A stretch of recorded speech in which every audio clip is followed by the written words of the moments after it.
temos algumas advertências. Em 1 João, capítulo 4, versículo 1, diz o seguinte: amados, não deis crédito a qualquer espírito, antes provai os espíritos se procedem de Deus, porque muitos falsos profetas têm saído pelo mundo afora. Aquela turma, na época de João, talvez estivesse sendo desviados ali pelo gnosticismo e outras tendências, e João está dizendo: olha, vocês tomem cuidado, né? Vocês tomem cuidado, estejam atentos. E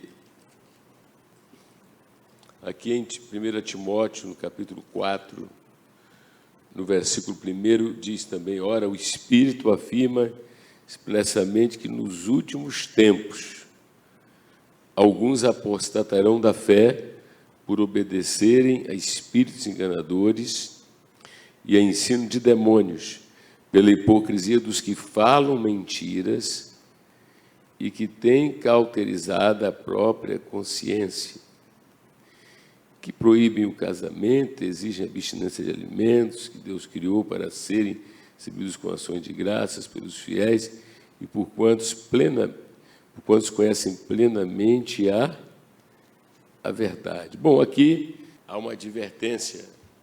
Em outras passagens da Bíblia, como o próprio Senhor Jesus, né, ele esteve sempre advertindo para que se tivesse cuidado com enganadores.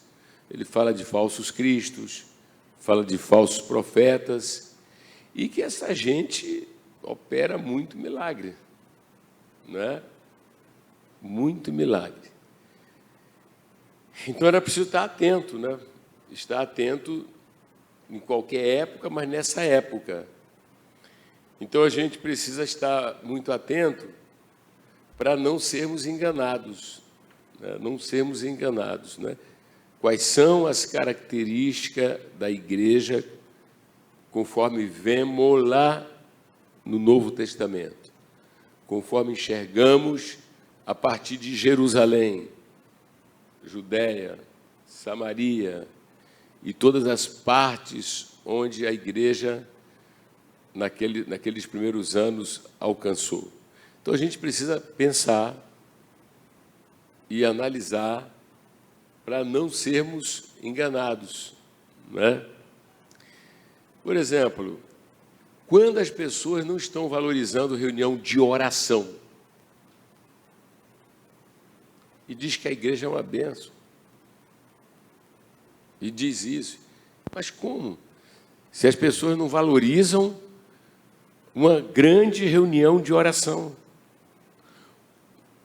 estar na presença de Deus, e oração não é simplesmente uma campanha para pedidos pessoais, não é que pode acontecer essa campanha, mas oração pelos interesses do reino de Deus, oração de guerra, oração estratégica, né? Como é que pode dar uma bênção se não há um comprometimento com a evangelização? Ordem do Senhor Jesus, ordem. Ele não pede, ele não diz o dia que dá. Como gratidão, todo convertido deve ser um evangelista, e depois por obediência. A motivação. Onde está a motivação dos crentes hoje? Por onde anda essa motivação? E muito do que se apresenta como igreja, ou como um grupo religioso, ou como, né, suposto homem de Deus, precisamos ter todo o critério para não sermos enganados. E aí esse livro, o Espírito Santo, ele vai ajudar cada crente, com o Espírito Santo e a palavra, ser capaz de quê? Hein? Não se deixar persuadir por nenhum ensino antibíblico, por nenhum falso profeta ou coisa assim parecida. Então, eu gostaria de honrar a pessoa do Espírito Santo, reconhecer a presença do Espírito Santo, louvar a Deus pela vida do nosso reverendo, louvar a Deus também pela vida da pastora Cristina, e gostaria de convidar os irmãos para a gente ler lá em Atos, no capítulo 13. Atos, capítulo 13, a partir do versículo 6, que diz assim: Havendo atravessado toda a ilha até Pafos, encontraram certo judeu mágico, falso profeta, de nome Bar-Jesus, o qual estava com o procônsul Sérgio Paulo, que era homem inteligente. Este, tendo chamado Barnabé e Saulo, diligenciava para ouvir a palavra de Deus, mas opunha-se-lhes Elimas, o mágico, porque assim se interpreta o seu nome, procurando afastar da fé o procônsul. Todavia, Saulo, também chamado Paulo, cheio do Espírito Santo, fixando nele os olhos, disse: Ó filho do diabo, cheio de todo engano e de toda malícia, inimigo de toda justiça, não cessarás de perverter os retos caminhos do Senhor? Pois agora, eis aí está sobre ti a mão do Senhor e ficarás cego, não vendo um sol por algum tempo. No mesmo instante caiu sobre ele névoa e escuridade, e andando à roda procurava quem o guiasse pela mão. Então o procônsul, vendo o que sucedera, creu maravilhado com a doutrina do Senhor. Então nós vemos aqui que, assim como o nosso reverendo tem pregado hoje, combatendo, né, os falsos profetas, os falsos mestres, os falsos ensinos, na igreja primitiva também houve embate contra falsos profetas. E aqui é um episódio em que mostra esse homem, esse mágico Elimas, e a Bíblia declara no livro de Atos, capítulo 13, versículo 6, que este homem, ele era um falso profeta. E trazendo aqui algumas definições de termo, o que são falsos profetas? Então, segundo a pequena enciclopédia bíblica, falsos profetas são profetas impostores que se fazem passar por homens de Deus, mas não possuem autoridade divina. E a palavra falso significa oposto à verdade, oposto à realidade. Então, os profetas são mensageiros de Deus. Então, os falsos profetas são aqueles que se opõem à verdade, à realidade, àquilo que vem das Sagradas Escrituras. E analisando esse acontecimento aqui de Atos, capítulo 13, nós observamos que este homem, este falso profeta, ele estava ali se opondo a Paulo e a mensagem que Paulo trazia da palavra de Deus. Então, caracterizando os falsos profetas, né, como identificar um falso profeta? Então, é alguém que vai se opor à verdade do Evangelho. Então, nós louvamos a Deus pela vida do nosso reverendo, louvamos a Deus por esta igreja. Nós temos ouvido sobre o teor da mensagem apostólica. Então, a verdadeira mensagem é aquela em que Cristo é central, em que é pregado a morte e a ressurreição de Cristo, o sacrifício expiatório e a salvação através de Jesus. E nós vemos que esses falsos profetas, então, eles podem até operar sinais. Como o próprio Senhor Jesus, ele falou lá em Mateus 24:11. Levantar-se-ão muitos falsos profetas e enganarão a muitos. Diz também lá em Marcos 13, 21 e 22. Então, se alguém vos disser, eis aí o Cristo, ou ei-lo ali, não acrediteis, pois surgirão falsos cristos e falsos profetas, operando sinais e prodígios para enganar, se possível, os próprios eleitos. Então, falsos profetas, eles vão afastar as pessoas de Cristo, afastar da mensagem verdadeira, da mensagem bíblica. Eles usarão de engano. E o que significa a palavra engano? Engano significa artifício empregado para induzir ao erro.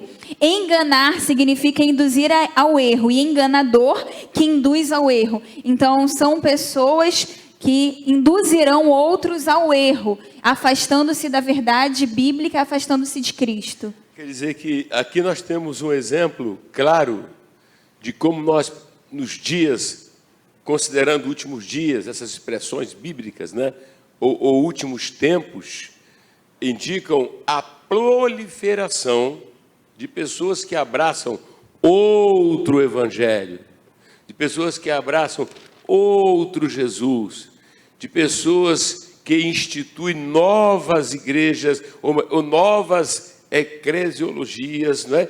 E às vezes as pessoas falam em Deus, né? As pessoas falam esporadicamente em Jesus, né? E colocam outra coisa, né? E aí as pessoas começam então a perder o senso, a percepção de que o evangelho verdadeiro só há lugar para um homem chamado Jesus, que é Deus, que foi enviado para morrer naquela cruz. Por exemplo, todos vocês que estão aqui, participando aqui, ou estão em casa, não é? Seus corações, eles se internecem por Cristo mesmo. Seus corações, como o apóstolo São Paulo, na Epístola aos Romanos, quando ele fala do Senhor Jesus, ele diz em dado momento, né? O amor de Cristo me constrange. Por quê? Porque ele faz um autoexame de que ele é um pecador.